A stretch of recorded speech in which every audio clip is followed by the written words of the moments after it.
Chafing Armor Podcast, episode 68. I've got you under my skin.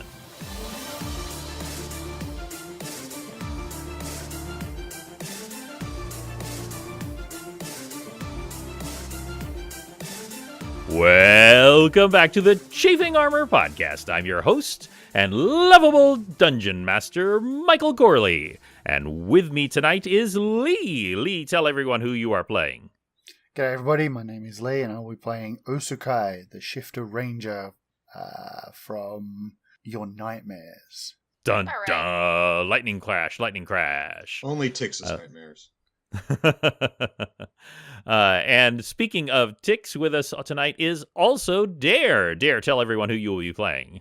Hello everyone, I am playing Tix Birchmanson, your favorite short of stature gnome cleric, who is out for a little bit of fun. He is, and for a little bit of adventure, which he has gotten a plenty of just recently. And last but certainly not least in stature is Izzy. Izzy, tell everyone who you will be playing. Hello everyone, I will be playing tonight Morezi Mugra, the half-orc barbarian who is out for a little bit of mutton.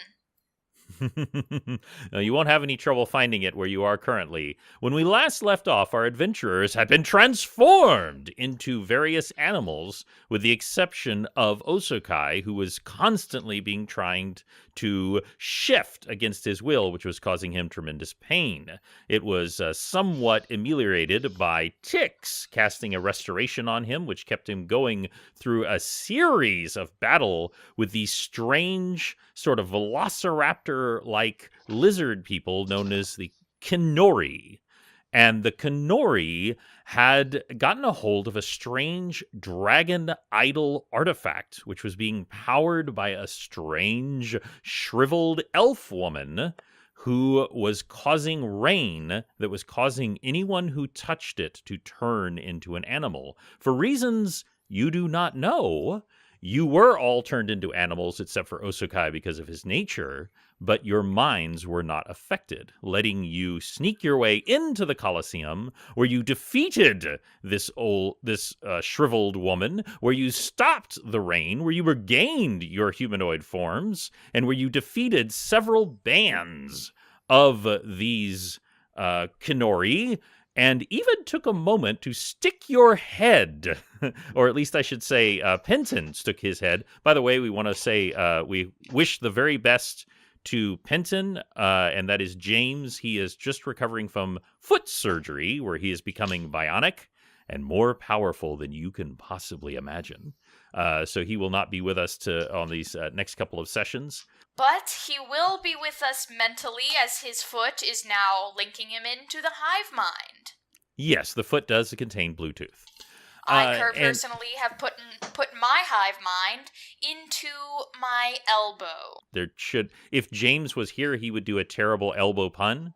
Whereas James cannot be with us, Penton actually stuck his head inside one of these strange, baleful blue portals, finding another reality filled with the stench of rot. He also managed, with the help of his companions, to trap several of the Kinori on the other side. When we come back, it is chaos up above. You are inside the ancient Colosseum. All of the various people who have been transformed into animal have been re-peopleified, and just a massive battle is going on upstairs, or not upstairs, but just slightly above you.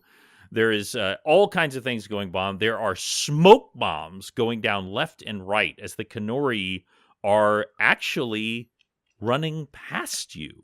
Where they are doing is they are running down into these tunnels. There are dozens of them, but they are actually making a break for it.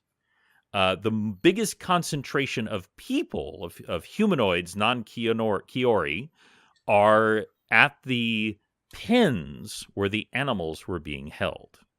Is there anything that y'all would like to do at this moment? If there's anything Morezi likes, it's a rumble, so I think she would be interested in heading in and seeing what's happening in the pens. Okay, that is where the biggest action is.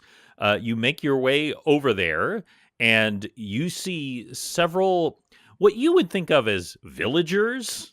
They are not, city people. These are people who clearly, most likely, live on the Pinta Plains, probably in small villages, and they are in a pitched battle with several Kenori who are fighting back, and most of the Kenori have at least one hand filled with various, there's no other word for it, loot, and they are trying to defensively back away to make a break for it. How far away are they? They're a good 50 feet away from you right now. You can easily close the distance in a round and be over there. Tix will go and circle around behind them as they're backing away, and will prepare to attack. Morezi will also do that. They are absolutely considered to be surprised, so you will... Technically, this is kind of a rogue sort of thing, but since they are literally in a pitched battle in front of them, they cannot turn around, they cannot perceive what's going on behind them. You will get a free strike, and you will do double damage if you choose to attack in this manner. And you literally feel Destiny Seeker just humming in your hand with anticipation, Tix. I pat the side Osokai, of Destiny Seeker against my hand and say, let's have at it. But just a question, Osokai, is there anything you want to do? I will say one quick thing, Osokai. You do hear the squeals of Chop in those pins that I described. Okay, so obviously we're all fine now. Yes, you certainly are no longer. You feel amazing because it felt like every muscle in your body was trying to turn inside out, and it is no longer doing so. So you do feel exhausted, but you feel great the fact that it's not happening anymore. So I'm not suffering any detrimental effects from my arduous days-long fight. Right. And you would be much worse off, except that about halfway through, or more than halfway through, just recently, Tix had actually cast Restoration on you, which removed the worst of the effects. All right. Well, I mean, I'm gonna let my buddy out because it's another party member. Why not? So yeah, I'll track down Chop's prison and release him. Okay, it is not a complicated prison. They just have a crazy assortment of hastily put together pins. You knew from experience that they had some ability to command these creatures or to summon them, and so it didn't seem like they needed trying too hard to keep them there. It was more that they were keeping them. The creatures, if they were not stopped, would simply continuously move toward the woman in the center that is now dead. But now these pins are poorly constructed. They were enough to keep Chop in temporarily. So I'll let you release him in just a second. But now, Tix, I would like you to roll for a hit attack. I will roll for that attack. May I, Morezi, also attack these lizard men, or will I not get the surprise because they've already been attacked by Tix? No, both of you are attacking essentially simultaneously. He just said so first, so I'm just having him go first. Oh, worm! That is a non-natural 20. Non-natural 20. Okay, so roll and double that damage. Okay. So that is 12 points of damage. It is 14 points of damage because of the +2. Yes. This creature has already been injured in the battle that it's trying to disengage from. So please describe to me how you dispatch him. As I come up behind him, running up softly, I do an upward swing with Destiny Seeker right between the tail and the buttocks and bisect him from stern to stem. Gotcha. And I will even say that as you come up, you literally cut his tail off partially as it comes in. It flops and twitches to the ground as he dies in blood and mud. This is all just mud from whoever knows how long it's been raining. And Morezi, I would like you to roll to attack. That is 17. That will absolutely hit. Roll for damage with your halubrid. With the doubling, that is... You said I have double damage, right? That is correct. 20 points of owie damage. That absolutely will kill him. So please describe how you dispatch of this fine lizard gentleman? Chop his head off. So there's just this pause where you just whoom, and his head just comes clean off. You actually see now the opponent facing you. The reason you can see the opponent facing you is because you're both roughly the same height. And the person on the other side of this now very, very dead Kinori is actually another half-orc. Hello, buddy. And you recognize him. Hello, buddy. This is Tigrin. Tigrin is the one of two half-orcs that tried to murder you when you were undercover in the mines. And you actually spared his life from the mine operator, and he was exiled. And apparently, at some point, he became humanoid again, and was not very happy. I'm sorry, when I say mines, I mean the mining operation with the guy with the creepy dolls. Ah, yes. Yes. This was the guy that you actually spared his life because the mine owner asked you what you thought should be done with him, and you said exile, where you could have said death. And so he is very surprised to see you, and you are very surprised to see him. But you remember his name was Tigrin. But now I would like to get to Osokai. There is just a ragged cage holding in Chop, who's not happy. Chop is actually rooting at the ground, and there are several sparkly things in the ground, just amongst the muck and mud that perhaps have been scattered as this combat has been going on. And you actually see one of them disappear into his throat as he is angrily rooting around. He seems to have swallowed something perhaps he should not have. Fair enough. Oh, let's just open the cage and see what he does. He's probably not very happy about being cooped up for so long. No, he is not very happy, and he bursts out. He comes towards you, though. He does one thing that all pigs, and especially a truffling type pig like Chop, like to do is root.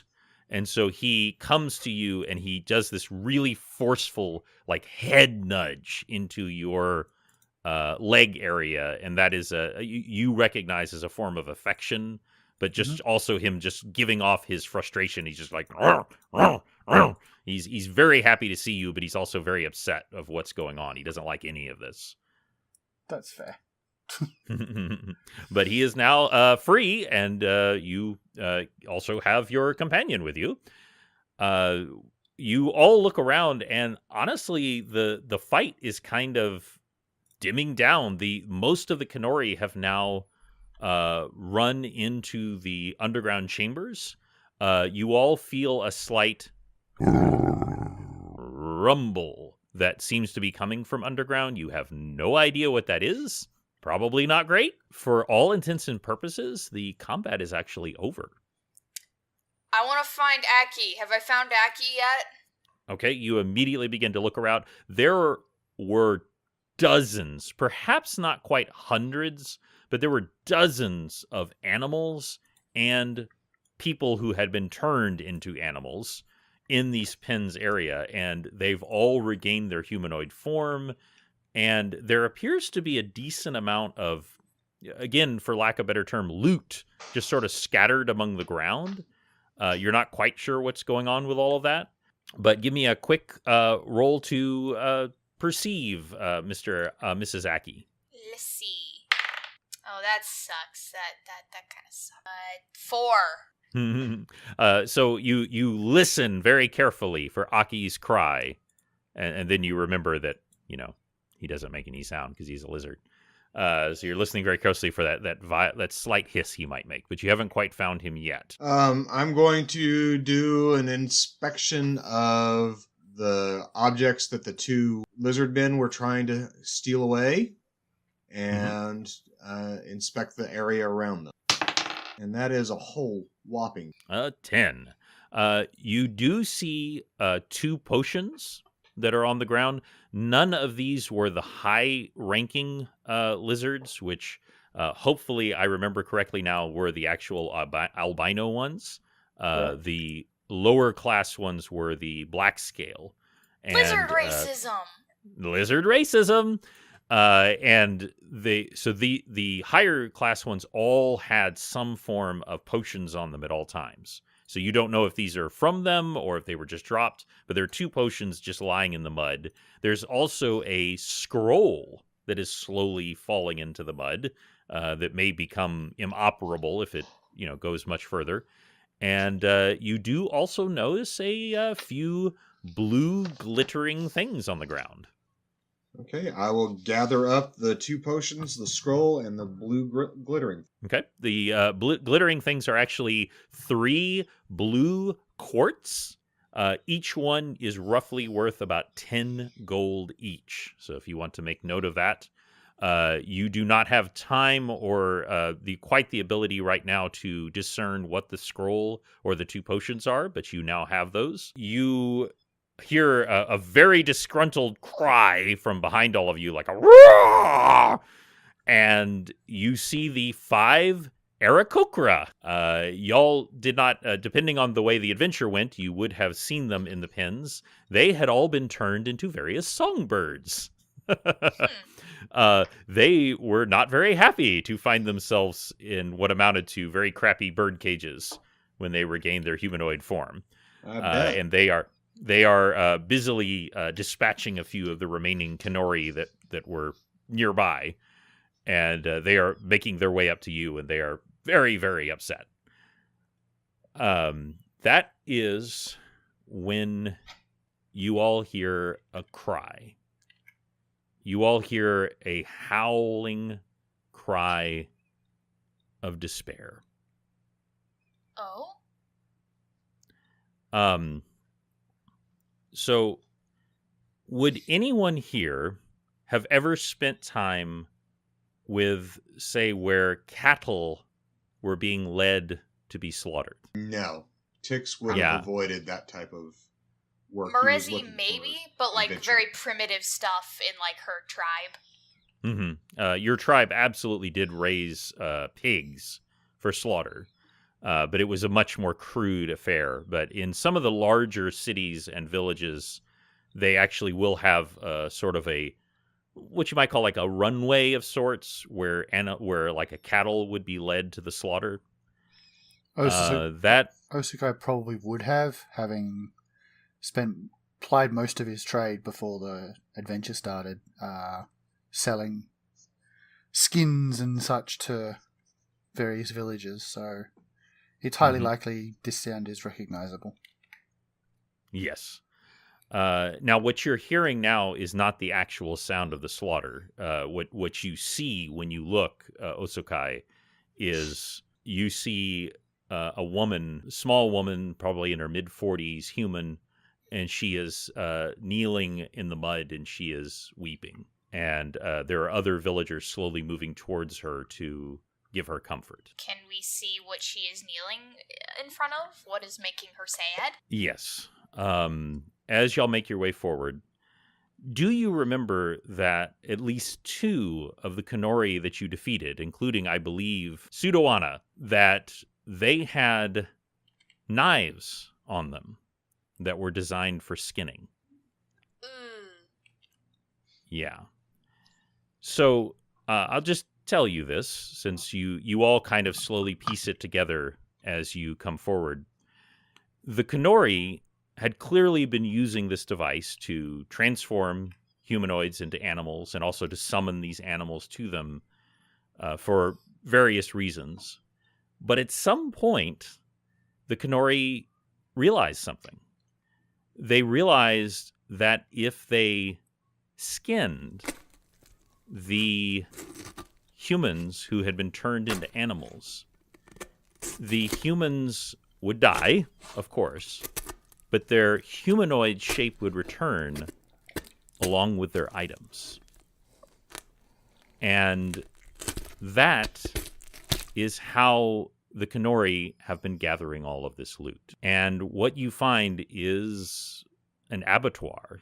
It is a grisly sight of multiple dead humanoids. What you gather from the people gathering around is that at least 5 of them are from this village where most of the people seem to be from. That's dark. One of them appears to be the child of this woman. He's absolutely dead. Yes, they have been skinned, and so they are dead. However, for various reasons, she is able to recognize him. Skinless little guy. That's horrible. That is when you hear very husky, like coarse voice. The voice sounds like a thunderstorm, and it says, "Be at peace, Mifari. We may yet be able to bring your child back." And you look behind you. So I'm guessing everyone here has played Street Fighter at some point. What you basically see is Dalsim. Think about like an incredibly thin, incredibly just weathered skin, multiple like kind of tribal tattoos covered in bracelets and various feathers and things like that. Older man, a human as far as you could tell. Which you would recognize as perhaps a village elder or possibly even a shaman. And he is clearly kind of in charge of this people. Greetings, shaman. I don't know. That child looks really dead. He turns to you first, Tix, and he says, "Greetings. You are a follower of Glitter Gold, are you not?" I am, and I am curious as to your ability to resurrect someone in this condition. Offering my help be about that. Are we able to bring back more of these people or most of these people? He shakes his head sadly and he says, I only wish that I could bring them all back, since there are at least 5 here who are my people who have passed. I have only the ability to bring back 1. However, it requires a component. I need a diamond or a group of diamonds that are valued at least 5,000. But I suspect there may be such a thing in this area if we are very, very fortunate. Did my pig just swallow a diamond? What? I guess we'd better go root around for Hey something Siri, like that. how do you make a pig throw up? Looking up, how do you funk the town up? Where's the castor oil? You look towards Chop, and you just kind of wonder, Osokai, and Chop looks at you and goes, "Roop, roop, roop." Morezi, when Chop goes, "Roop, roop, roop," you hear plainly, "What? What? Why are you looking at me?" That's fun. I can still speak pig. Yes, either temporarily or for whatever reason from the transformation, you appear to, at the moment, be able to understand pig. Morezi Doolittle. That's, did you just eat a diamond, buddy? He looks at you very surprised because he was not expecting to understand you. And he says, "What's a diamond?" Shiny rock. I'm going to go back to his pen, because he swallowed 1, but I believe he left the rest there after I freed him. I'm going to go check and make sure that what he unrooted were not in fact diamonds, because it may not have done that. I don't know. Might as well check. You go. Give me a quick investigation there. Okay, here we go. Don't screw me, dice. Okay, that's a 17 on the die. That is very good. You did notice several glittering things in the ground, and you kind of sigh, and you just have to kind of stick your hands in the mud because this ground is just completely sodden. Yeah. And sure enough, you actually find a few more of those blue quartz that Tix had found in the other area. You don't know if this is from a small hoard of some kind or a treasure trove or something that a merchant had on him. But you do find 3 small diamonds. None of them are worth 5,000 gold, but it certainly is indicative that there may have been other diamonds here. And if I'm not mistaken, I still have the diamond from way back in Mascate. Unfortunately, no. You gave that to the innkeeper. That's right, I did. Well, no, because Didn't they give it back? No. No. She kept it. She was very happy to have that. She said you could stay there free for an indeterminate time, and you could have free drinks there. That is. But no, okay, all right. She totally kept it. All right, that's fine. Could swear you said someone gave it back to me, but I could be mistaken. All right, well, I guess I'll make it known that perhaps we should search the rest of the cages. The blue quartz. I don't know much about magic as a ranger. I have some innate magical ability, but not much. The blue quartz may be related to the enchantment that all the creatures were under, since they may have been on top of the crates, may be on top of little stashes of jewels.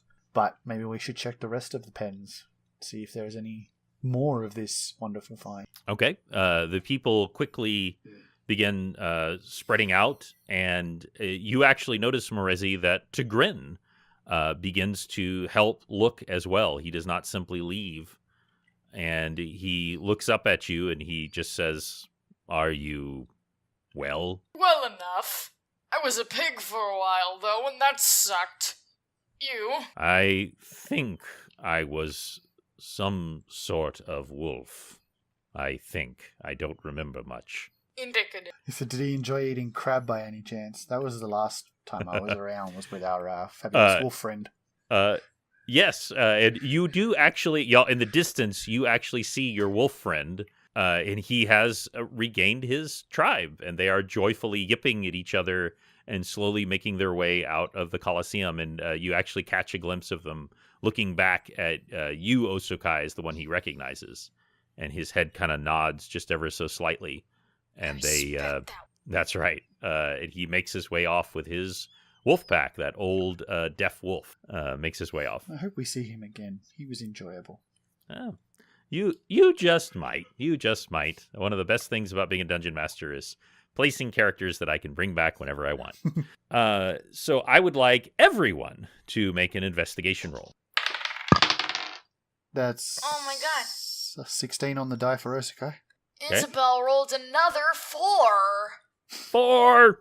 It's a modified 17. 17. Okay. So, unfortunately, Morezi, you are kind of struggling, probably because you're slightly distracted by just hearing Chop talk to you constantly. As he's saying, like, yes, very interesting smell over here. Oh, this is very interesting. I wonder if there's any food under here. Yes, I do like to eat grubs, but I also like to kill animals and eat them occasionally. He's just going on and on and on. Let me know when he breaks out into Hakuna Matata. That's right. I'll kill him myself. Slimy yet satisfying. It's the only way. You can imagine that Tix and Osokai, after a few minutes, the upper half of your body is just caked in mud as you are just sorting and sawing through this mud. And the rest of the villagers are all doing the same, by the way. I know what we need. We need a song to lift our spirits. A weem away, a weem away, a weem away, a weem away. Clean up. Everybody clean up. That's a 19 to hit on Tix. Are you serious? No, I'm not. I always have to ask. Okay, just checking. With Tix and Osokai, I have to ask. But y'all, you do recover several thousand gold worth of diamonds. However, the shaman who introduces himself as Mobari, Mobari is concerned that there isn't quite enough. And that's when you hear Morezi. Chop says that his belly kind of hurts. Chop! Throw up! What? I do not know what you mean. That does not mean anything to me. Regurgitate! I literally have no idea how to do that. Can I slap your stomach a little? I would prefer that you did not. Okay, I turn to my compatriots. Is there anything gross and like bitter we could feed him? His stomach hurts. I bet he has a diamond in it. How do you know this? It's pig stuff. You wouldn't understand. Well, I'm sure if he licks Osokai, or if Osokai puts his fingers down the pig's throat, that would cause the proper reaction. Osokai, yes. Osokai stares at Tix and says, I wonder if I fed him some freaking gnome. No, I'm sweet. You're the sour one. Yes, well, sweet is also indicative of poisons, so... Mobari comes forward and he says, I am sorry, I do not understand. If this animal has consumed the diamond, should we not slaughter it and remove its contents? It's kind of a family friend at this point. I am sympathetic to such things. I myself am a great lover of nature, but I may be able to restore this child to life if we can get that diamond. Well, Osokai, are you going to help it throw up or not? Do pigs have gag reflexes? Pigs eat everything. Let's see. Osukai is going to approach Chop. Oh, goody. All right. And crouch in front of my best friend and stare at him for a little while and start talking. And Osukai will stroke his snout, scratch between his ears. You're not gonna kill him? I'm unsure if he is able to understand what I'm about to say, but he's a pretty intelligent pig. I'm sure he'll be okay. You've definitely noticed before that he understands more of human speech than a normal pig. So I'm going to stare into those beady and intelligent eyes and say, I apologize for what's about to happen next. I hope you can understand that this isn't about you. It's about doing the right thing. And I'm going to stand up and I'm going to reel back and I'm going to kick that pig in the gut. Roll to attack. Of course, that's a 19. Mm-hmm. And this is non-lethal damage for Yes. a big old kick. Yep. Actually, I'm going to shift first. Okay. That actually adds another 2 to my strength. Reel back. And that's 12 non-lethal damage to my pig. 12 non-lethal damage. So I am going to make a Constitution saving throw for Chop. If it makes you feel any better, Lee, today Dad accidentally kicked Fluffy, and Fluffy still loves all of us, so I'm sure Chop will understand. It is true. I did accidentally lightly kick our house lizard. And he rolls a 2, which means he fails his Constitution saving throw, which in this case is what you want. So, Mrezi, you actually, when he says that last thing, you actually hear him say, huh? And then this shifting form of Osokai surges forward and whack in the stomach, and he goes, and it is horrifying what comes out of this pig. As he correctly stated earlier, pigs will eat anything, and everything comes out of here. You think maybe a couple of them might still be alive. In the disgusting muck, in the slightly sizzling digestive enzymes, there is a very, very large diamond. And in fact, you even have some consolation, Osokai, of the damage you did. It might have killed him if he had actually digested this. Or, gone through his digestive tract. It is a cut diamond, and it might have killed him. So before anything else happens, I'm going to lean down and delicately pick this thing out of the steaming mess, show it to our pig friend, and tell him, you swallowed this. This would have killed you, but it may save other people. He is hurt. He's in pain. He's also angry. Of course. But he seems to have give me a quick animal handling roll. Oh, okay. That will determine a couple of things. He is still a pig. Yes. Even if a special pig. Yes. Okay, that's 17 plus 4, so 21. 21. Okay. You are able to get the basic gist of this. However, Wait. he is yeah. Why are we using this? I can just say, pig, you ate that, and it would have hurt your insides. Don't eat that again.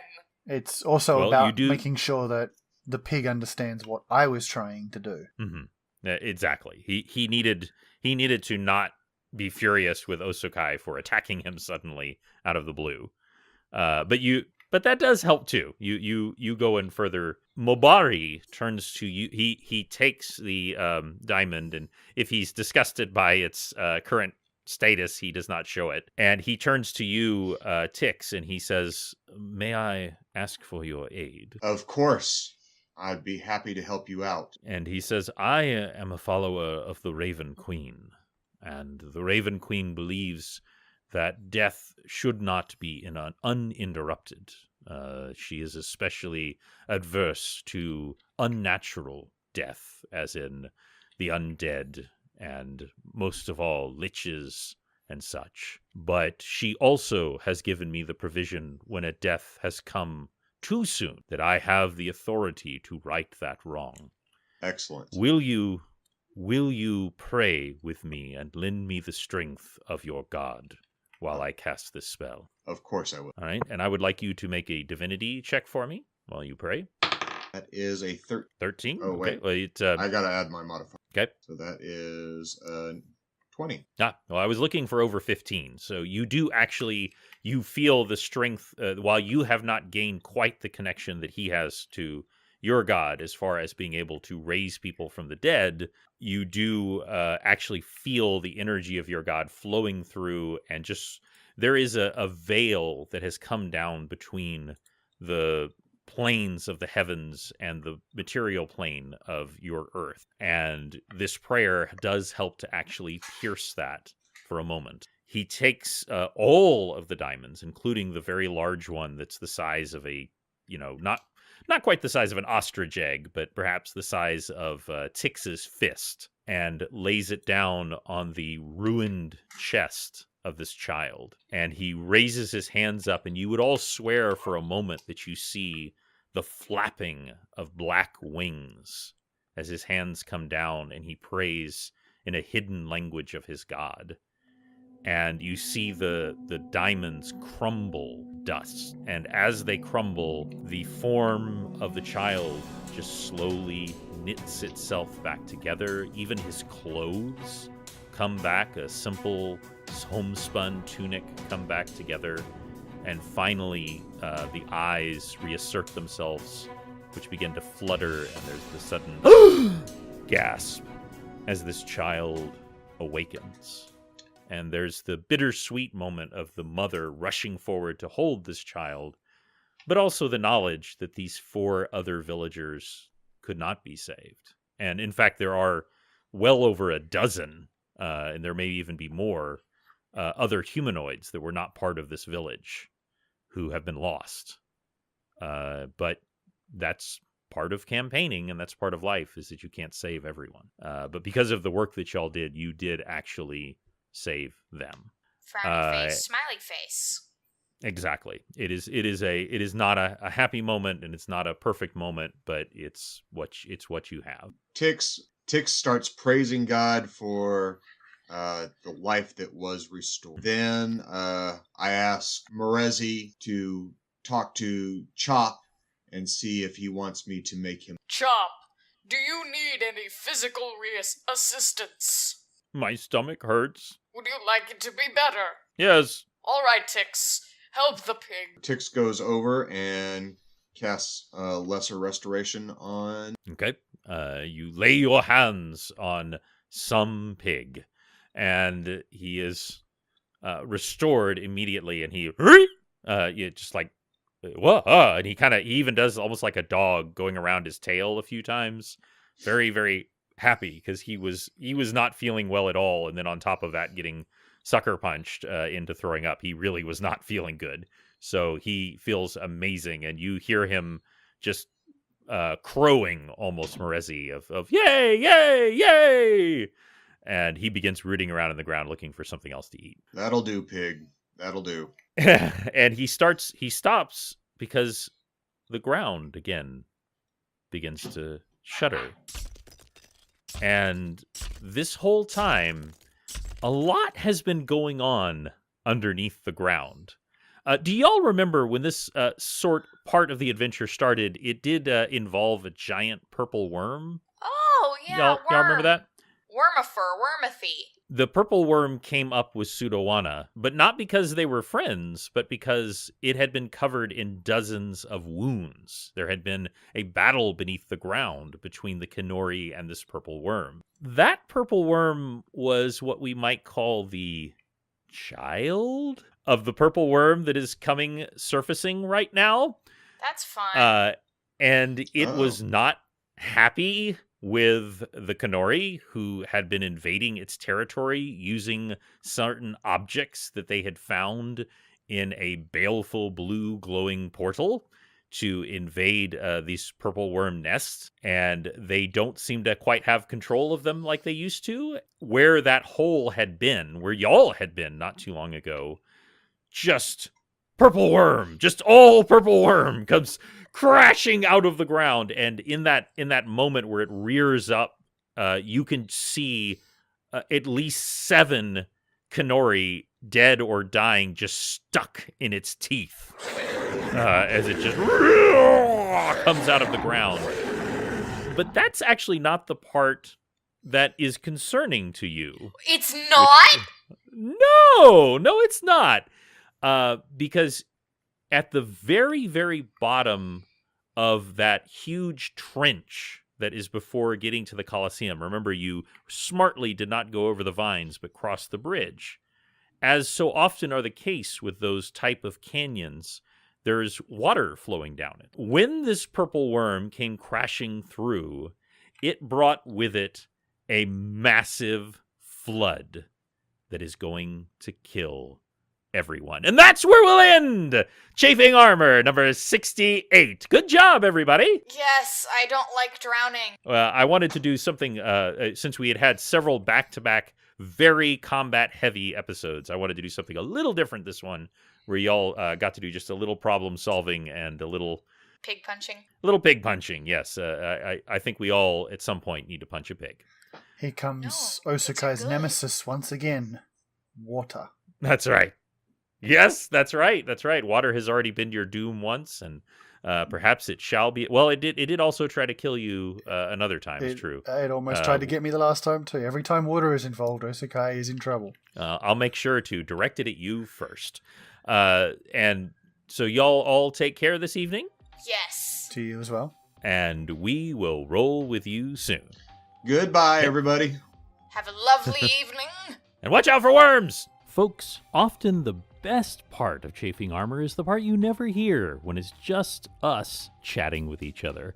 And so I captured one of those that was especially good, and I wanted you to hear it. I call it Art Chat, and I hope you enjoy it. I see a connection. It's almost like a child. Like a ghost. Yeah. That's awesome. Yeah. I have not noticed it, but I'm sure that it's much more. I'm sure it's much easier to see from an outside perspective. Mm-hmm. Yeah, I could see that. I can kind of see it in some of my slightly like. I can see it in some of my simpler faces. Yeah. No offense. Yeah, It's yeah. I mean, when I. No, I know exactly. Well, I always drew in a very, very cartoony style, so I know exactly your Izzy, You're you more and cartoon-like. my daughter Riley are going to quickly surpass Michael and my artistic Yeah. abilities. Well, there is no question that Izzy has already very much done that on my end, but of course she's also she's been drawing continuously for well over 5 years. I Yeah, bring a uh, sketchbook to school every day, and I draw in it every day, even if That's it's what not Riley good art. does. It's Yeah. something every day. Riley does practice every day, and she's getting better and better. Still has to work on her hands and feet. Oh yeah, I need to work on my legs. Yeah, and I would always make myself draw the things I hated doing, which were mostly like feet and full body and My so feet on. are okay, but it's really hard to make legs look like legs and not arms that are on your butt. I mean, you say feet are okay, but I mean, to be fair, you don't really need to do feet really well if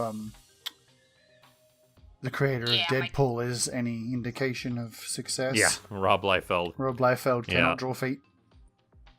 Yeah, and my style's super cartoony, so it's not. I intentionally keep my style very fairly simplistic, just so I don't have to draw stuff too too gooder. Have you shown Izzy that article, Michael? I go back to that every year and have a laugh. Oh, the Rob Liefeld can't draw Yeah. article. The 2 articles. I don't know. I don't think I've ever shown that to Izzy. I'll have to link that up, or if you want to put a link in the. I can do that. There's 2 of them at the moment, but yeah, it's I go back to it every year to have a laugh because Rob Liefeld really is terrible. Oh, he really is, and it's one of those things where. Oh, is he still drawing now? Yeah. Yeah. Well, he's still about. He and he's actually better than he used to be. Oh, I mean, I would hope so after nobody 25 gets years. But Yeah. I haven't seen But, anything he's done recently. I've seen just a very few recent things, and I was like, oh, well, that's not as bad. But I didn't realize at the time, as I've said before, he was one of the reasons I stopped reading comics, because I was just like, this hurts my eyes. I can't do this anymore. He's just and his best is like he created Deadpool. Ah! He created Deadpool, one of the most iconic sort of Marvel characters, but when it was everybody else that took over after him. I really hate the way he draws women. oh yeah, that's a big part of it. Oh, it's yeah, he's Why is Cable so large? his most infamous drawing is Captain America though. Yeah, that X-Force reveal of Strife is in my attic. Yeah. And that X-Force front with Juggernaut. Yep, that's in my attic. Yeah, And that was right about the time. See, that's what is that? 91. Yeah, around 91, 92. Because I went to college in 93, and it was about 91, 92 that I was like, I am done. I just can't. Okay, that one's. I literally can't look at this anymore. He's so bad. I don't know what he's like And- nowadays, but I have heard that he has slightly improved. But the damage has been I'm looking done, at man. his Twitter feed right now, and it's not too bad. Why are the women's bodies like that? Those women Yeah. all have lumbar lordosis. Yeah, it's crazy. He also- was the biggest criminal of doing things like that. Oh yeah, he loved to point out where various parts of women's bodies were in their outfits and stuff for no other Oh my reason than God. This woman, because- she looks like she has the world's most uncomfortable wedgie.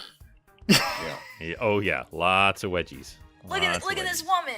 Look at her. That is so uncomfortable.